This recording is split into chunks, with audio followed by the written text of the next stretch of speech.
देश और विदेशेर सकल मुसलमान भाई और बोनदेर प्रति आमार अंतरेर अंतःस्थल थेके सालाम।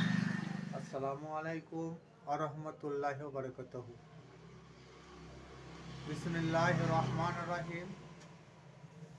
आजके लाइवेर आलोच्य विषय आमरा मुसलमान, आमरा कि सत्यिकारे मुसलमान? सत्यिकारे यदि मुसलमान हताम ताहले आमादेर निजेदेर मध्य एत दलादली फेतना फेसाद थाकतो ना।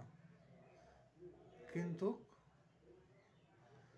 सबाई दाबी करছে যে আমাদের মতটাই ঠিক, আর একদল বলছে আমাদের মতটাই ঠিক, কিন্তু কেউ সঠিকভাবে কোরআনকে সম্মুখে রেখে যে আমার এইটাই সঠিক, আল কোরআন প্রমাণ দিচ্ছে, এরকম কারো বলার ক্ষমতা খুব কম।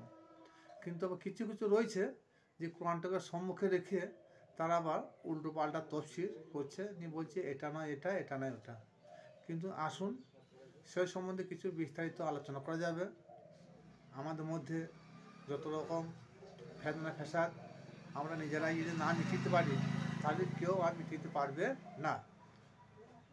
আসুন কোরআনের আলোকে হুজুর পাক সাল্লাল্লাহু তাআলা আলাইহি সাল্লামের সম্মান বৃদ্ধির জন্য কীভাবে আমরা দিন ইসলাম পথে এগোতে পারি সেটা আল কোরআন সম্মুখে রেখে চেষ্টা করব। বর্তমান কে বলছে আমি সুন্নি, কে বলছে আমি পীরপন্থী, কে বলছে আমি তুরকাতপন্থী, কে বলছে আমি দেওবন্দি, কে বলছে আমি হাতঝাড়া, হ্যাঁ, কে বলছে আমি লামুজাফি, কে বলছে আমি শিয়া, বিভিন্ন ফেতনা ফ্যাসাদ। কিন্তু সমস্ত কিছু বাদ দিয়ে আসুন আল কোরআন কি বলছে দেখা যাক। আমাদের মধ্যে সব থেকে বেশি সমস্যা হচ্ছে নামাজ পড়ার জন্যে। একদল বলছে 5 ওয়াক্ত নামাজ পড়তে হবে, একদল বলছে 2 ওয়াক্ত নামাজ পড়তে হবে, আর একদল বলছে 3 ওয়াক্ত নামাজ পড়তে হবে, আর একদল বলছে সর্বক্ষণ নামাজ পড়তে হবে। কোনটা ঠিক আর কোনটা বেঠিক? আমরা পাঞ্জেগানা পড়বো না 2 ওয়াক্ত পড়বো না 3 ওয়াক্ত পড়বো না সর্বক্ষণ পড়বো? আসুন কোরআন এবং হাদিসের আলোকে যতটা পারবো আমাদের সম্মুখে তুলে ধরবো। পাঞ্জেগানা যে নামাজ বর্তমান আলেম সমাজ জারি করেছে, যেহেতু কোরআন ভিত্তি বলা যায়, তো সেটা দেখবেন বনি ইসরাইলের 78 নম্বর আয়াত, ওটা দেখবেন, সার্চ করবেন। তো ওই আয়াতে কখনো 5 ওয়াক্ত নামাজের কথা আল্লাহ বলেন নাই। যদি বলতেন তাহলে বলতেন তোমরা ফজর, জোহর, আসর, মাগরিব, এশা, কিন্তু এরকম কথা বলেন নাই। কিন্তু এর হকিকতটা আমি এখানে প্রকাশ করছি না, অন্য আমার ভিডিওতে প্রকাশ করা আছে। সেই সূরা বনি ইসরাইলের 78 নম্বর আয়াতের ব্যাখ্যা কিন্তু খুব সংক্ষিপ্তের মধ্যে আমাদের সম্মুখে আমি তুলে ধরছি। খালি বনি ইসরাইল থেকে বেশিরভাগ ওলামায়ে কেরামরা যে রিপোর্ট দিচ্ছে যে এইটাই 5 ওয়াক্ত নামাজ কখনো না। তারপরে কিছু কিছু আলেম বলছেন সূরা রুম 17 থেকে 18 নম্বর আয়াত, এই আয়াত থেকে প্রমাণ করাচ্ছে যে 5 ওয়াক্ত নামাজ এখানেও নয়। এখানে বলা হয়েছে ফজর, জোহর, মাগরিব, এই 3 ওয়াক্ত তসবিহ কথা বলা হয়েছে, কিন্তু এখানে নামাজের সালাতের কোনো কথাই নাই। সূরা হুদে বলেছে যে তোমরা 3 ওয়াক্ত নামাজের কথা বলেছে, ফজর, এশা কিংবা মাগরিব, তার মাঝে বলা হয়েছে আসর। তাহলে এই যে এত জায়গায় এত কিছু বলছেন, কিন্তু 5 ওয়াক্ত নামাজ ডাইরেক্ট আল্লাহ কখনো তিনি বলেন নাই। আর যে 5 ওয়াক্ত নামাজ সাব্যস্ত করা হয়েছে বলি কোরআনে না থাকলে ওটা হাদিসে। তা হাদিসে যখন কথাটা এলো, সে নামাজটা হাদিসে কোথা থেকে এলো? হজুর পাক সাল্লাল্লাহু তাআলা আলাইহি সাল্লাম যখন মিরাজ থেকে ফিরে আসছেন, আল্লাহ পাক রব্বুল আলামিন তিনার পেয়ারা হাবিব নবী মোহাম্মদ মোস্তফা সাল্লাল্লাহু তাআলা আলাইহি সাল্লামকে যে উপঢৌকন দিয়েছেন 5 ওয়াক্ত নামাজ। এটা যারা হাদিস বিশারদ তিনারা এটা প্রমাণ করেছেন যে 50 ওয়াক্ত নামাজ তিনি যে আনার পথে শোনা যায় যে পঞ্চম আকাশে হযরত মুসা আলাইহিস সালামের সঙ্গে আল্লাহ নবী সাক্ষাৎ। তো মুসা নবী আল্লাহ প্যারা হাবিব নবী মোহাম্মদ মোস্তফা সাল্লাল্লাহু তাআলা আলাইহি সাল্লামকে জিজ্ঞাসা করলেন যে আপনি আপনার উম্মতের জন্য কি নিয়ে এলেন? আপনি যে আল্লাহর সঙ্গে মিরাজে এলেন, সাক্ষাৎ করে গেলেন, তা আপনার উম্মতের জন্য আপনি কিছু নিয়ে গেলেন? তো তখন তিনি বলেছিলেন যে আমি 5 ওয়াক্ত নামাজ নিয়ে এলাম আমার উম্মতের জন্য, 50 ওয়াক্ত নামাজ। তা মুসা নবী তখন বলেছিল যে আপনার উম্মতরা বড়ই দুর্বল, কখনো এই 50 ওয়াক্ত নামাজ তারা আদায় করতে পারবে না। তখন কি করলেন?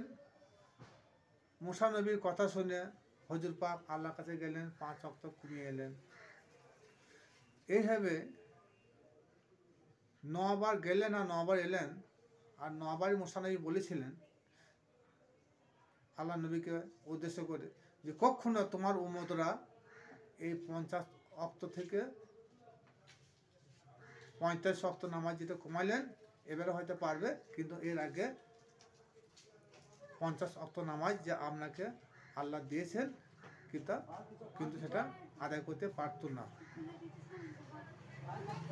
এখান থেকে একটা বোঝা যাচ্ছে যে মুসা নবী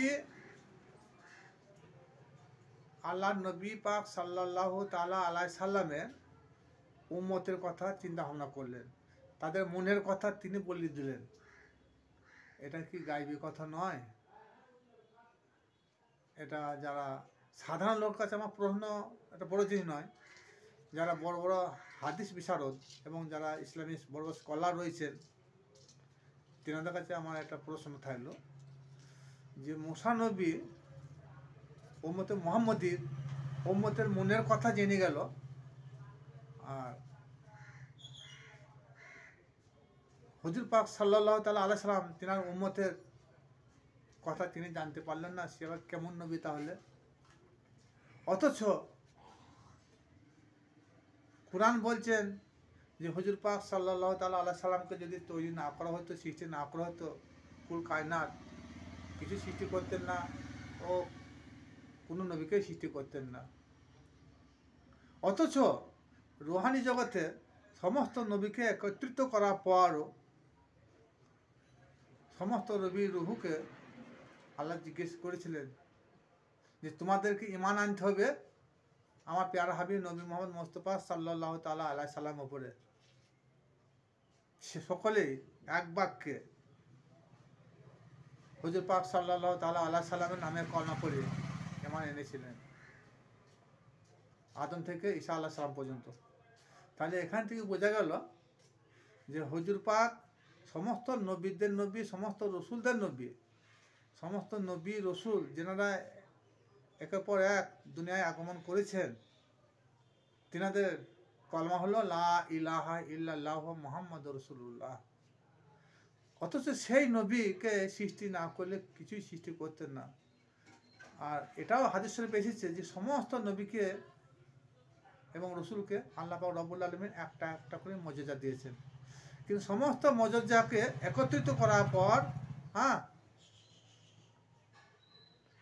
আমার পেয়ারা হাবিব নবী মোহাম্মদ মোস্তফা সাল্লাল্লাহু তাআলা আলাইহি সাল্লামকে আল্লাহ তার অধিক মর্যাদা তিনাকে প্রদান করেছেন। সুবহানাল্লাহ। তাহলে যে সমস্ত নবী রসুলকে যত কিছু মর্যাদা দিয়েছেন সমস্ত মর্যাদাকে একত্রিত করে তিনা পেয়ারা হাবিব নবীকে তিনি উপহার দিয়েছেন।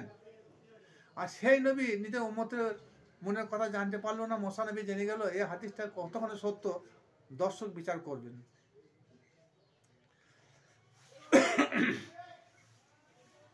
তাহলে এই হাদিসটা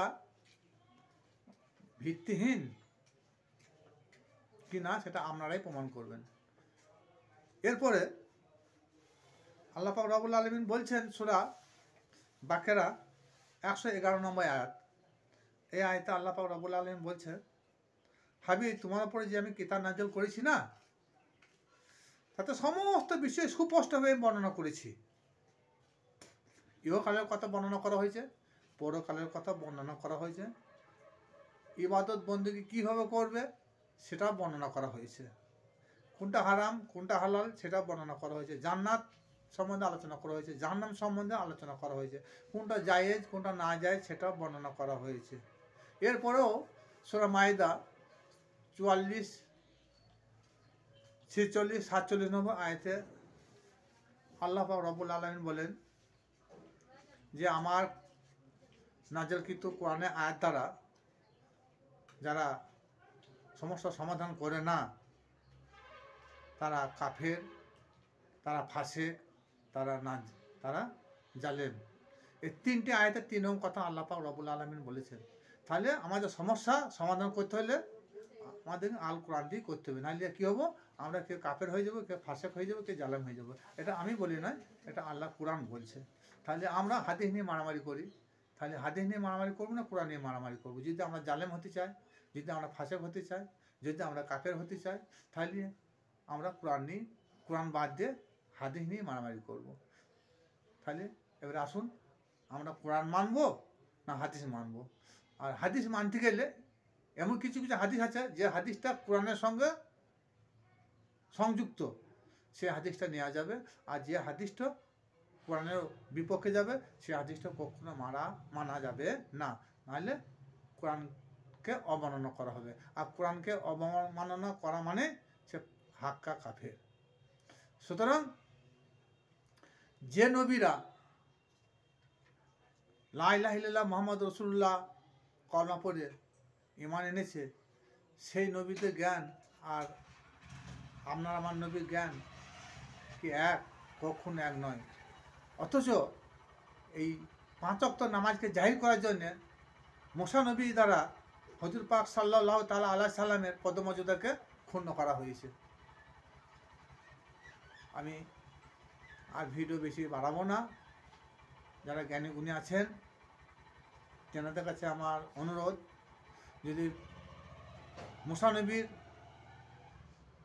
কথা মতো 50 ওয়াক্ত নামাজকে যদি 45 ওয়াক্ত বাদ দিয়ে 5 ওয়াক্ত নামাজকে জাহির করা হয়, অথচ হুজুর পাক সাল্লাল্লাহু তাআলা আলাইহি সাল্লাম নিজের উম্মতের কথা বুঝতে পারলেন না, মুসা নবী বুঝলেন, এরকম যদি আমরা ভেবে নিই তাহলে আমাদের ঈমান আমল খুবই দুর্বল হয়ে যাবে।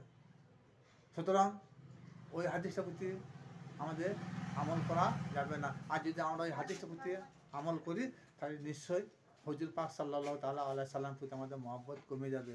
আর হুজুরের প্রতি যদি আমাদের মহব্বত কমে যায়, ঈমান ও আমল কখনো কোনো কাজে আসবে না। আসসালামু আলাইকুম ওয়া রাহমাতুল্লাহি ওয়া বারাকাতুহু।